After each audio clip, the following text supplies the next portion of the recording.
Can I teach that class? Those were the 5 words that came out of my mouth when I was a sophomore at Indiana University. That was the question of 5 words that I would say not only pushed me ahead of the curve, they propelled me ahead of the curve. But before I tell you why that is, and why I ask you today to ask on a daily basis, let me give you a little bit of the context of why this was. I was a sophomore. It was 1985. I know, many of you were not born. And I was standing outside of pool 194 in the School of Public Health with a swimsuit on and a towel wrapped around my waist, waiting to attend a class. This class was a 1 credit-hour course of water polo. I was a water polo player from Athens, Greece, and when I came here, I thought in that 3rd semester, I would jump in the pool in the middle of the day and play water polo. Loved it. I thought that was the best idea. But when I stood with the other 25 students waiting, the person that was in charge of the electives, Dr. Art Minheim, I'll never forget his name, said, "We're sorry, we have to cancel the class. There's no one to teach it." I don't know what got into me. That was a bold, brave, audacious ask. But I asked it. Can I teach that class? Can you imagine teaching a course, elective or not, with 25 students, 1 other female, the rest were male, and I didn't speak English as my first language. I was scared beyond control. You know those nights you go, why did I even ask for this? And I got it. Now I have to figure out how to do it. But I have to say that what I had to figure out propelled me. I now teach in the Kelley School of Business. Maybe it was because of that water polo electives class, but I had to figure out how to test for skills. I had to figure out how to figure out the grading curve and what to do with lesson plans. And most importantly, how to step up and have presence in that space. It was not even a classroom, it was a swimming pool. Granted, they swam a lot in that class because their heads were in the water while I was trying to compose myself every time, 2 times a week. Those 5 words created a question for me that propelled me in my career. And I ask you today to think about making asking a sport. Making it not just a sport, a training regimen. We don't ask enough. Dr. Linda Babcock, a professor at Carnegie Mellon, says actually, and she does research on this, that 57% of you men in the room will ask for more money in your first job. Do you have a guess of what percent that is for the women? 7. 57 for the males will ask and try to move up on their first salary, 7% of the women. So that means the females, that means that we ask less most of the time, and if we are women, we ask and we are trained possibly not to ask. So why don't we ask? Why do you think? Why don't we make asks like the one I made?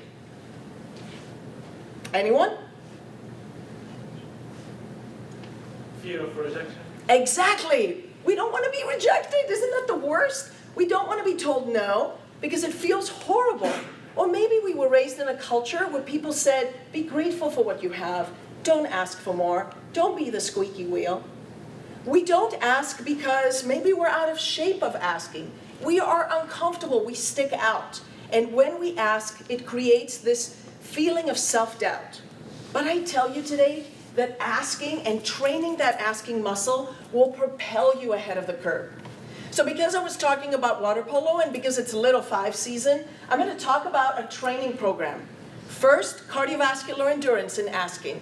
Second, strength training in asking. And of course, we have to pepper in a little flexibility in our asking. How many of you went for a run or a bike ride or swim or hike? Any cardiovascular friends here that do exercise on a daily basis? I know you do. Anyone else? Yes, brave enough to raise your hands.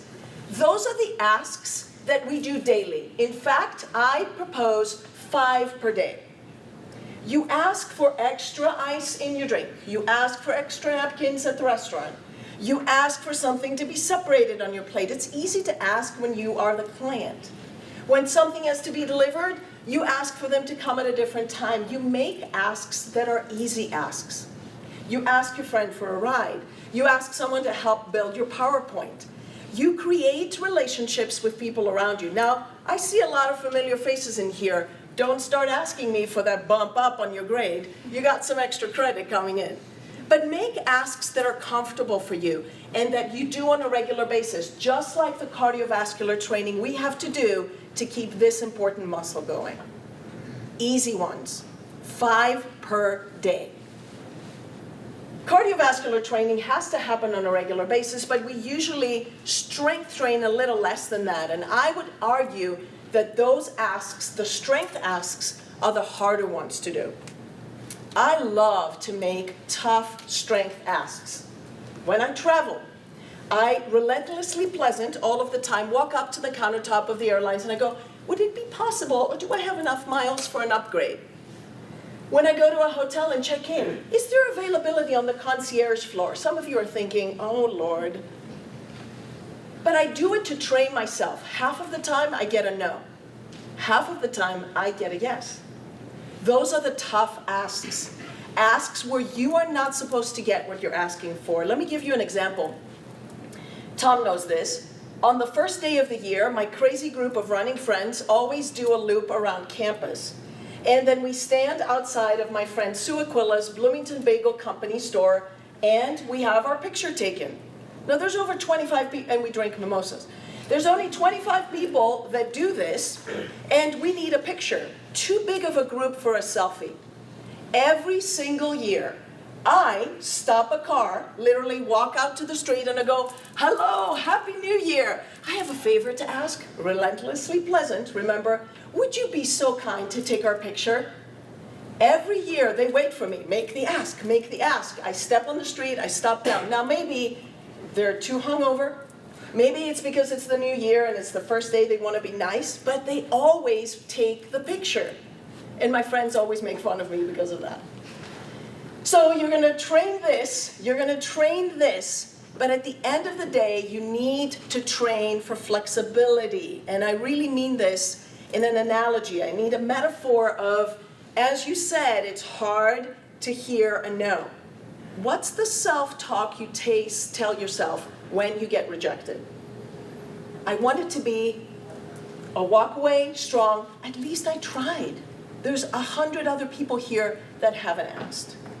What do you look like when you ask? Do you cross your legs, tilt your head, and up talk? Do you look strong and confident and competent? Or do you look like you're unsure?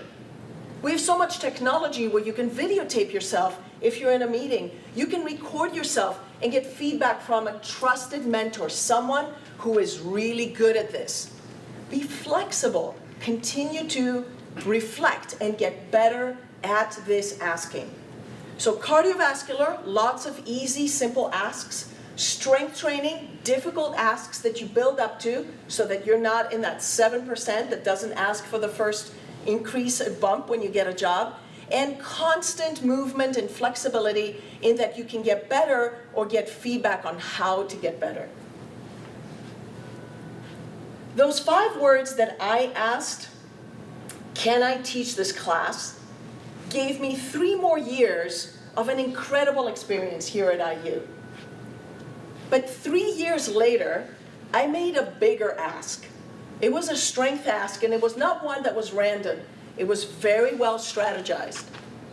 I asked a guy I was really smitten with if he had seen the movie Rain Man. He said no, and I asked, would you like to go see it? Now, I don't know how you would quantify this ask because he was a professor and I was a student. Not his student. I was a senior graduating. He had just started. 10 years older than me. Have you seen the movie Rain Man? No. Would you like to go see it? Yes. I'm really glad that I made that ask because that was Jack Ragland, my husband, and this summer we're celebrating our 30-year anniversary. Make the ask and do it today. Thank you.